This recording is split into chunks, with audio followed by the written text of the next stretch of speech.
오늘 12월 1일 첫 날, 또 마지막 날의 예배입니다. 하나님께서 또 2025년도를 신실하게 인도하여 주셨고, 또 이 예배의 시간이 우리의 삶을 인도하셨던 하나님의 도우심의 시간인 줄로 믿습니다. 저는 특별히 주일 예배를 드리고 또 이렇게 월요일 예배를 드리고 일터 예배를 드리는 것이 저에게는 좀 다른 의미입니다. 주일 예배는 그냥 이렇게 우리 성도들, 믿는 사람들끼리 예배를 드린다면 이곳은 사실 일터에서 물론 믿는 사람들이 예배를 드리지만 이 예배의 어떤 방향 자체가 조금 다르다는 것을 느끼죠. 주일은 우리가 충전을 받는 의미가 좀 더 있다면 사실은 이 평일 예배는 어떤 우리의 어떤 사역을 더 잘하기 위해서 우리가 좀 더 무장하는 그런 의미가 있지 않는가 생각을 합니다. 우리가 사실은 그 주일날 예배를 드리는 것뿐만 아니라 성도의 삶은 평일날 거의 대부분 삶의 현장에서 살아내는 것이 성도의 삶인 것이죠. 그렇다면 우리의 이 현장은 매우 중요한 현장입니다. 특별히 성숙과 훈련과 또 우리가 믿고 아는 바를 삶에 실천하는 적용의 지점이기 때문에 여기에서의 어떻게 보면 우리의 실력이 진짜 실력이다라는 것이죠. 우리가 공부를 열심히 하고 준비를 열심히 하는 건 결국 시험을 잘 보기 위함이고 어떤 그 과정을 잘 통과하기 위함인데 저와 여러분들이 매일매일 평일날 드려지는 이 시간이 하나님 앞에서 우리의 믿음이 더욱더 온전히 성장하고 성숙하는 그러한 귀한 지점이 되어지시길 간절히 바랍니다. 오늘은 피차 안위함을 얻으려 함이라라는 제목으로 함께 말씀을 나누겠습니다. 로마서 1장 8절부터 12절까지 읽었는데요. 특별히 12절에 보면 사도 바울의 인간적인 고백이 나옵니다. 12절의 말씀을 한 번 더 보겠습니다. 제가 읽겠습니다. 이는 곧 내가 너희 가운데서 너희와 나의 믿음으로 말미암아 피차 안위함을 얻으려 함이라 이렇게 고백합니다. 지금 바울이 어떠한 사람입니까? 바울은 정말 역사상 최고의 리더이면서 최고의 목회자이면서 최고의 선교사입니다. 그런데 그가 어떠한 고백을 하고 있냐면 피차 안위함을 받겠다라고 고백을 합니다. 이게 무슨 말이죠? 서로 위로받고 싶은 고백을 하고 있는 것입니다. 바울은 위로를 해야 되는 사람이고 복음을 전해야 되는 사람이고 사람을 세워야 되는 정말 리더 중에서도 리더입니다. 그런데 그의 지금 고백이 피차 위로받기를 원한다라는 고백을 하고 있는 것입니다. 이 위로가 어디에서부터 옵니까? 12절에 자세히 보니까 믿음으로 말미암아라고 되어 있어요. 나와 너희의 믿음으로 말미암아. 이것을 조금 더 쉽게 설명하면 이런 겁니다. 우리가 직장에 왔는데 처음 보는 동료를 만났어요. 근데 이 동료와 이야기를 하다 보니까 이 사람이 믿는 사람인 거예요. 그 순간 이 믿음의 형제구나, 믿음의 자매구나라는 딱 그 확인이 되어진 순간 위로가 되는 거죠. 처음 만났지만 이 사람이 믿음의 사람일 때 위로가 되는 것이죠. 군대를 갔습니다. 훈련을 열심히 갔습니다. 근데 옆에 있는 동료가 믿음의 동료예요. 크리스찬이라는 거예요. 그 말 자체가 엄청난 위로가 되는 것이죠. 여러분 아마 그런 경험이 있었을 것입니다. 어떤 새로운 곳에 갔는데 누구를 만났는데 처음 보는 그 사람을 대화하는 가운데 믿음의 사람이라는 걸 알게 됐을 때 우리에게 큰 반가움이 있고 위로가 되는 것이죠. 성도들이 믿음을 가지고 성도들의 믿음이 자라고 성도들의 믿음으로 성도들이 살아갈 때 목회자에겐 가장 큰 힘이 되고 위로가 됩니다. 이런 것이죠. 위로가 된다는 것이 믿음으로 인해서 되어진다라고 지금 이렇게 고백을 합니다. 병실에서 신방을 할 때도 그렇습니다. 많은 환우분들이 계시지만 저 예수 믿어요 라고 하는 그 고백이 신방을 하는 저나 전도사님에게 큰 반가움이 되고 위로가 됩니다. 그러니까 믿음 자체가 이렇게 위로가 된다라는 것이죠.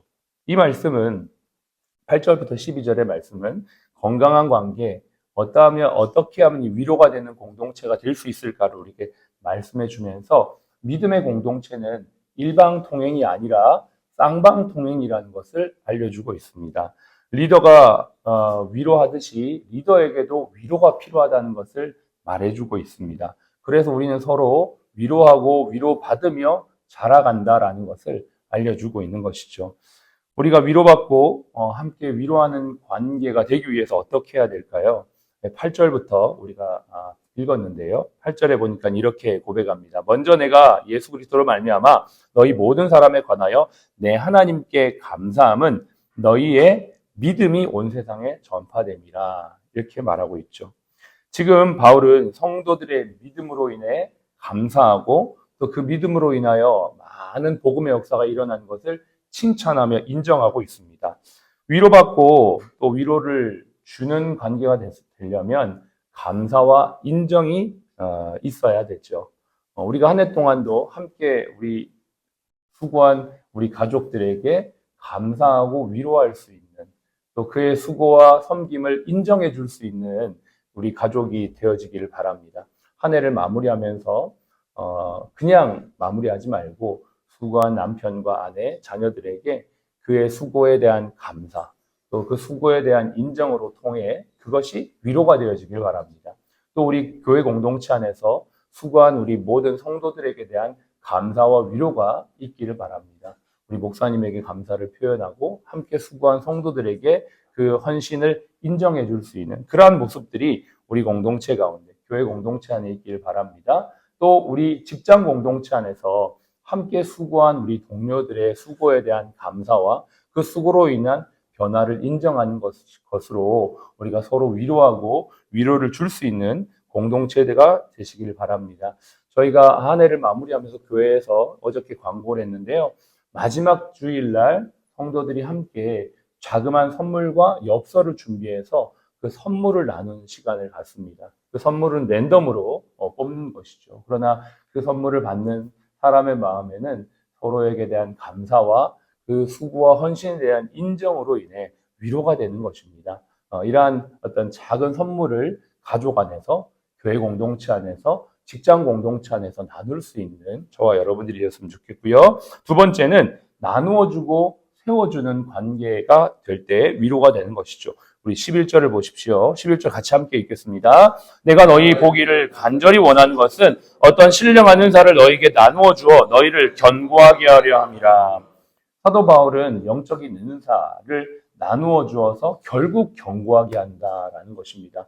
우리는 우리가 가진 경험치, 우리가 가지고 있는 지식, 우리가 가지고 있는 어떤 물질과 힘을 나누어 줘서 결국 이 사람을 더욱더 견고하게 세울 수 있는 그러한 사람들이 될 수가 있는 것입니다. 내가 가진 경험, 내가 가지고 있는 어떤 지식들로서 그것이 내 안에서 끝나는 것이 아니라 또 다른 누군가에게 흘러가서 세워지는 것.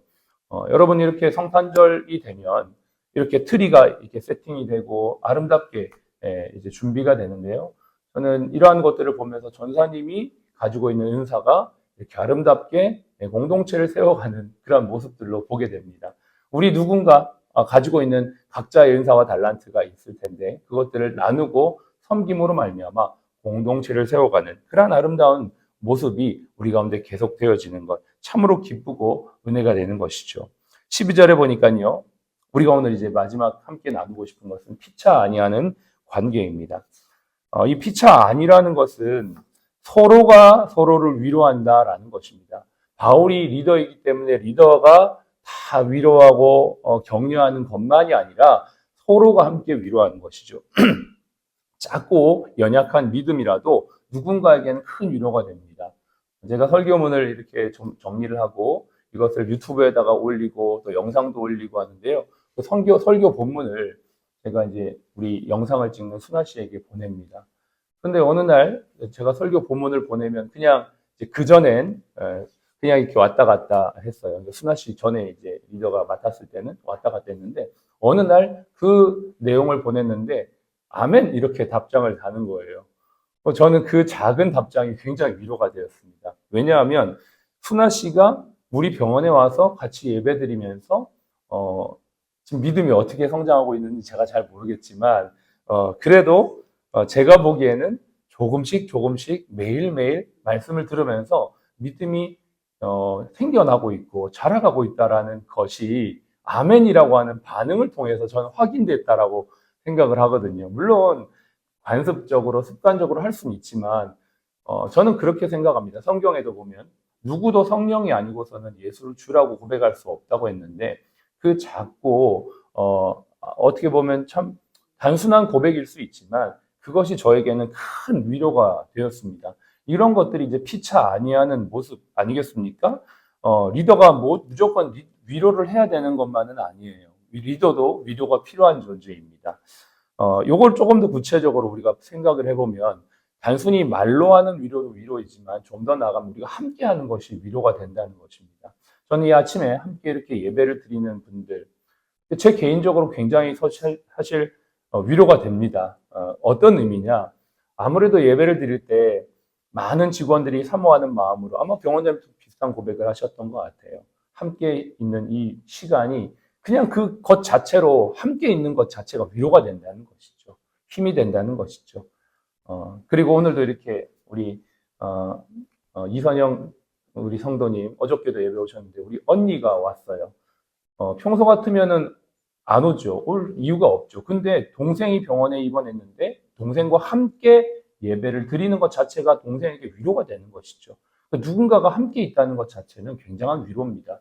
어저께 제가 카톡방에도 나눴지만 저희 병원에서 지난주 주일날 예수 영접하시고 세례 받으셨던 분이 6일 만에 소천하셨어요.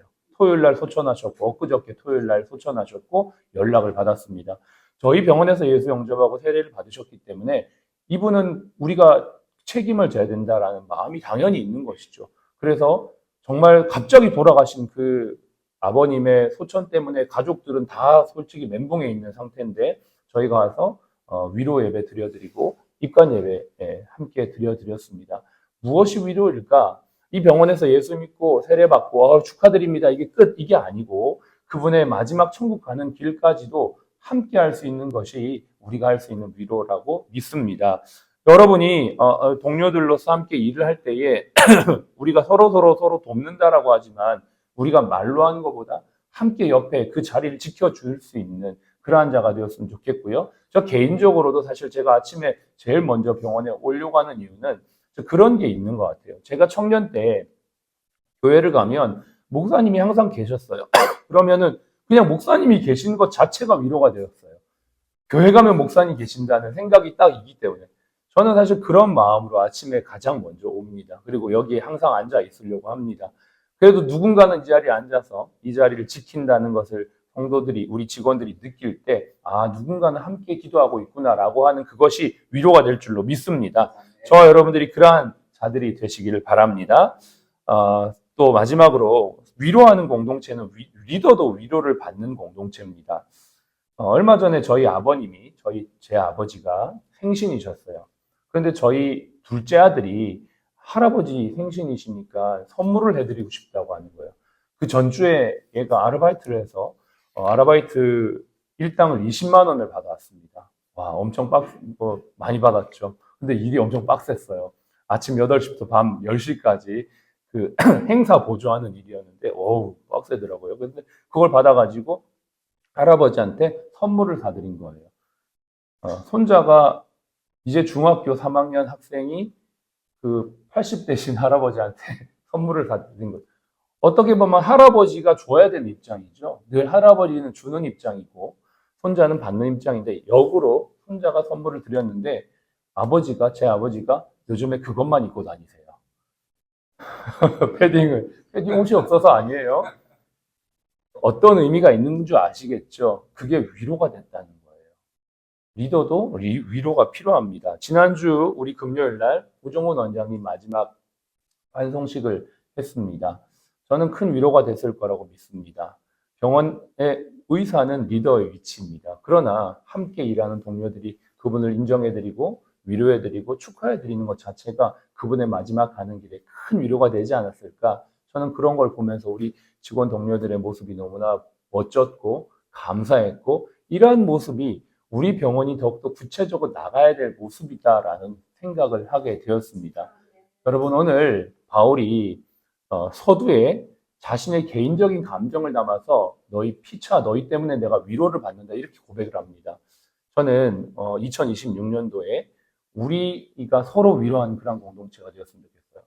말씀을 나눴습니다만 위로할 수 있는 일들이 참 많습니다. 그런데 피차 위로를 하라는 말을 누가 했냐면 바울이 했어요. 탑 리더가 했다는 거죠.